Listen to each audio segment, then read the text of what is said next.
Hello, students. Welcome to Oxford Modern English online class.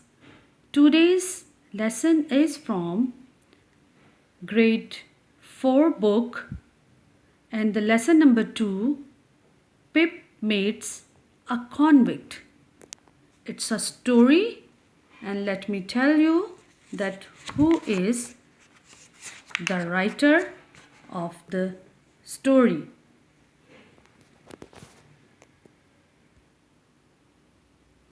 This short story in your book, Pip Meets the Convict, is taken from the novel Great Expectations, written by Charles Dickens. Charles Dickens was born in 1812 and died in 1870. He is known as the greatest writer of the Victorian era. He wrote a huge number of novels and stories that were very popular in his lifetime and that remain popular to this day. He was known for creating wonderful characters. Dickens wanted the world he lived in to change for the better. He campaigned for children's rights, education, and for the reformation of society to make it more equal. Students, you are going to read new words in this story. So first of all, I will read these new words and their meanings for you. Battery, a fort. Blacksmith, a person who creates tools and objects out of metal. Churchyard, the area around a church used for burials, usually full of tombstones. Coarse, rough. Convict, prisoner. File, a metal tool with a rough edge or surface used for cutting or smoothing hard material. Grub, a slang word for food. Marsh, a wetland area by water, usually covered in small plants. Nettles, a weed that stings skin when touched. Orphan, a child whose parents are dead. Ravenously, eating fast due to greed or hunger. Tombstone, a large flat stone standing or laid over a grave. Weathercock, a device in the shape of a cockerel used to show which way the wind is blowing. Wilderness, a natural space that has not been shaped or lived in by people. So these are the new and difficult words, and here are their meanings. Let's start reading the story. My father's family name is Pirp and my first name Philip. But as a child, I couldn't say either, so I called myself Pip, and then so did everyone else. I say that my name is Pirp because that's what is written on my father's tombstone, and it is what my sister told me. My sister is married to the blacksmith. He lived in a marshy area down by the river, a few miles from the sea. One day, I stood in the churchyard and looked over my parents' tombstone at the dark, flat wilderness beyond the churchyard. The marshes were crisscrossed with ditches and mounds. In the distance, I could see the grey line of the river, and then far away, the sea. It was a cold day.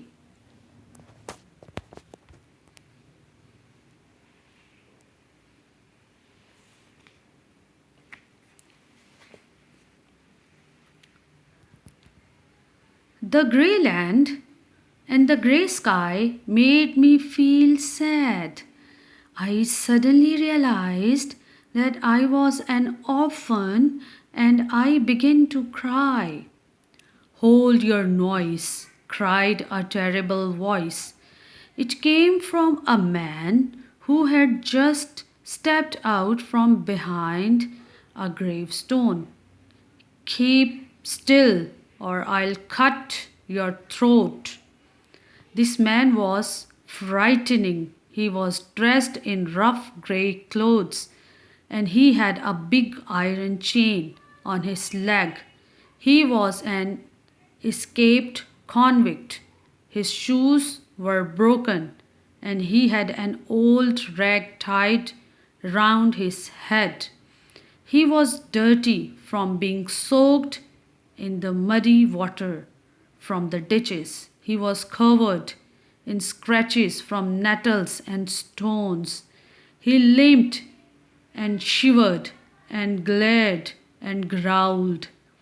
His teeth chattered in his head as he seized me by the chin. "Oh, don't cut my throat, sir," I pleaded in terror. "Tell me your name," said the man. "Quick!" "Pip, sir." "Once more," said the man, staring at me louder. "Pip, Pip, sir." "Show me where you live," said the man. "Point out the place." I pointed to where our village lay, a mile from the church. The man looked at me closely. Then he turned me upside down and emptied my pockets. There was nothing in them but a piece of bread. The upside down view of the church righted itself when he placed me on a high tombstone. I sat trembling while he ate the bread ravenously. "Now look here," said the man. "Where are your parents?" "There, sir," said I. The man jumped and made a short run, but then he stopped and looked over his shoulder. "There, sir," I timidly said, pointing to the tombstone.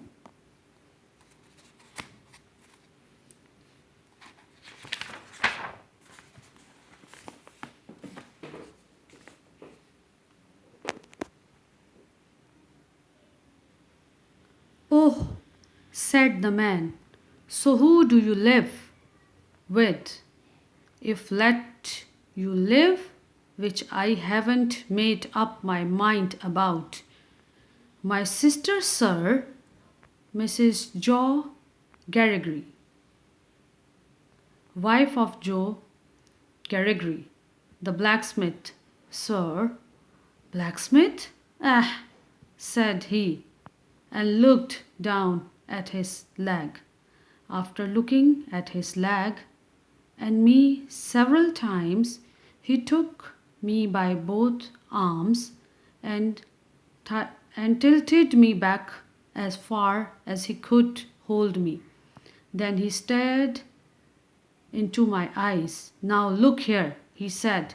"I need to decide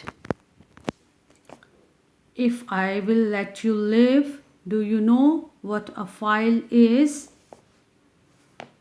"Yes, sir." "And you know what grub is?" "Yes, sir."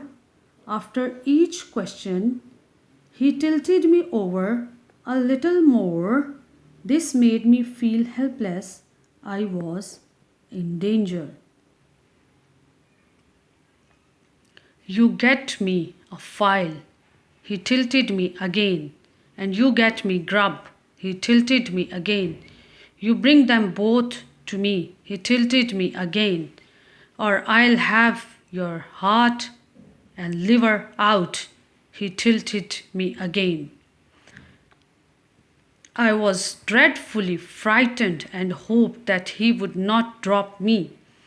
I clung to him with both hands. He tipped me backwards and rolled me round so that the church seemed to jump over its own weathercock. Then, still holding me up on the tombstone, he went on. Early tomorrow morning, bring that file and the grub. You bring the lot to me at that old battery over there. If you do it and you don't say a word about me, I will let you live. If you fail or say anything at all about me, then your heart and your liver shall be torn out, roasted and eaten. Now, I'm not alone. There's a young man hiding with me. In comparison with him, I am an angel. That young man can hear us now. That young man has a secret way of getting at a boy and his heart and at his liver. A boy can't hide himself from that young man. A boy may lock his door, may be warm in bed, may tuck himself up, may draw the clothes over his head, may think himself comfortable and safe. But yet that young man will softly creep his way to him and tear him open. I am keeping that young man from harming you at the present moment with great difficulty. I find it very hard to hold that young man off of your inside. Now, what do you say? I was so frightened, but I said that I would get him the file and I would get him what broken bits of food I could, and I would come to him at the battery early in the morning. Promise on your life, said the man. I promised, and he took me down from the top of the tombstone. Now, he went on, remember that promise and remember that young man and get home. Good night, sir, I stammered. It is going to be a long night for me, said he. He looked at the cold, wet, flat marsh. I wish I was a frog or an eel. He hugged his shuddering body in both his arms as if to hold himself together and limped towards the low church wall. He got over it slowly, like a man whose legs were numbed and stiff, and then turned round to look for me. When I saw him turning, I was frightened again and ran home without stopping. Okay, students, we have finished the reading of the lesson Pip Meets a Convict. In the next video, we will do questions and answers of this lesson. If yet you have not subscribed to this channel, subscribe it and press the bell so you can get the new videos. Till then, bye bye.